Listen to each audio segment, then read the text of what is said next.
আজকে আমি টক ঝাল মিষ্টি কচি আমড়ার একটি রেসিপি দেখাচ্ছি। কড়াই তেল দিয়ে দিলাম, সর্ষে ফোড়নে দিলাম আর একটা শুকনো লঙ্কা দেবো। খেতে খুব ভালো হয়। আমড়াগুলো দিয়ে দিলাম, কচি আমড়া, একদম কচি আমড়া, সেদ্ধ হতেও টাইম লাগবে না। স্বাদ অনুসারে নুন আর 1 চিমটে মতন হলুদ দিয়ে দিলাম। এটা ভালো করে নাড়াচাড়া করে নেবো। নিয়ে এর মধ্যে এবার একটু আমি জল দিয়ে দেবো। নাড়াচাড়া করে নিয়ে এবার একটু জল দিয়ে দেবো। এটা খেতে খুব ভালো হয়। যাদের মুখে রুচি নেই তারা যদি এভাবে করে খান, মুখে রুচি ফিরে আসবে।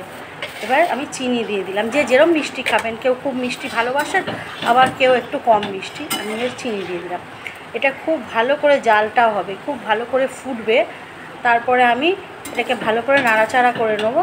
দিয়ে 1 চামচ ভাজা মশলা দিয়ে আমি এটাকে ভালো করে আরেকটু নাড়াচাড়া করে নেবো। ফোটার পরে আমি এটাকে নামিয়ে সার্ভ করে দেবো। ভালো লাগলে লাইক করবেন, শেয়ার করবেন, কমেন্টসে জানাবেন আপনাদের ভালো লাগলো কি না, সাবস্ক্রাইব করবেন। হয়ে গেছে আমার কচি আমড়া রেসিপি।